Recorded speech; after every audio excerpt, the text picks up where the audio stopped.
जाहिर होने वाली थी। एक सुबह अहमद को कारोबार के सिलसिले में दूर देश जाना पड़ा। अपनी जमा पूंजी, सोने के सिक्कों का थैला उसने जैद के पास अमानत के तौर पर रखवाया। अहमद, मेरे दोस्त, मैं सफर पर जा रहा हूं। ये मेरी जिंदगी भर की कमाई है, क्या तुम इसे अपने पास रख सकते हो?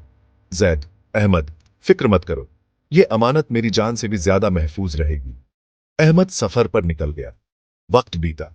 बगदाद में एक जालिम बादशाह ने तख्त संभाल लिया और अमीरों की दौलत हड़पने लगा। बादशाह को खबर मिली कि जैद के पास सोने का थैला है। उसने जैद को दरबार में बुलाया और चोरी का इल्जाम लगाया। बादशाह, जैद, हमें पता चला है कि तुमने अपने दोस्त अहमद की दौलत चुरा ली है। वह थैला हमें दो, वरना अंजाम बुरा होगा। जैद, यह दौलत मेरी नहीं, मेरे दोस्त की अमानत है। मैं अपनी जान दे सकता हूं, लेकिन अमानत में खयानत नहीं कर सकता। बादशाह ने जैद को कालकोठरी में डाल दिया और ऐलान किया, अगर अहमद वापस आकर गवाही नहीं देता तो 3 दिन बाद जैद को फांसी दी जाएगी। अहमद इन सब से बेखबर था। एक रात उसने ख्वाब में देखा कि जैद मुसीबत में है। बेचैन होकर वह बगदाद लौटने निकल पड़ा। शहर में दाखिल होते ही उसे पता चला कि जैद को फांसी की सजा सुनाई गई है और आज उसका आखिरी दिन है। अहमद भागता हुआ बादशाह के दरबार पहुंचा। उसे छोड़ दो, जैद बेगुनाह है, वह सोना मेरा है, उसने सिर्फ अमानत की हिफाजत की है। तो तुम आ गए अहमद, लेकिन अब बहुत देर हो चुकी है। कानून अपना काम करेगा, सजा मुझे दीजिए, गलती मेरी है। जैद ने तो दोस्ती का फर्ज निभाया है। दरबार में सन्नाटा छा गया। बादशाह ने शर्त रखी, अगर अहमद सूरज डूबने तक सोने के थैले की 3 गुना रकम नहीं लाता तो दोनों को फांसी होगी।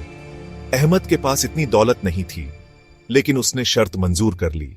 उसका भरोसा सिर्फ अल्लाह पर था। शहर अल्लाहू अकबर के नारों से गूंज उठा। अहमद और जैद ने बूढ़े व्यापारी का शुक्रिया अदा किया।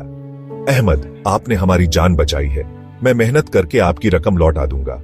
व्यापारी बेटे, यह कर्ज नहीं, अल्लाह की रजा के लिए है। तुम्हारी दोस्ती और ईमान ने मुझे मुतासिर किया है।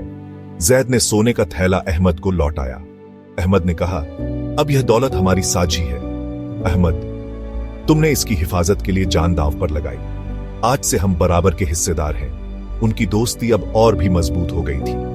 यह कहानी बताती है, सच्चा दोस्त वही है जो मुश्किल वक्त में ढाल बन जाए और अल्लाह के करीब ले जाए।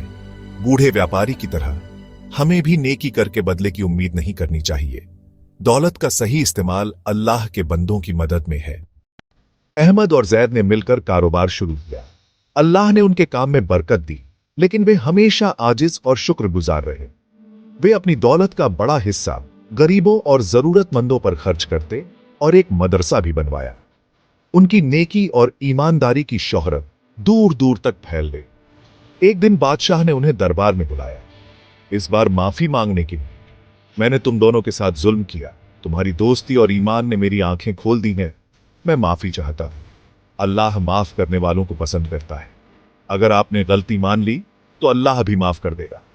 बादशाह एक आदिल हुक्मरान बन गया। बगदाद में अमन लौट आया। यह सब अल्लाह की रहमत थी।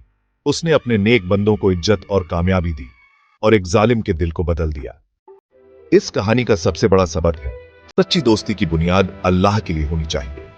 ऐसी दोस्ती गुनाहों से बचाती है, नेकी की तरफ ले जाती है और मुश्किल वक्त में सहारा बनती है। दूसरा सबक, ईमान की ताकत।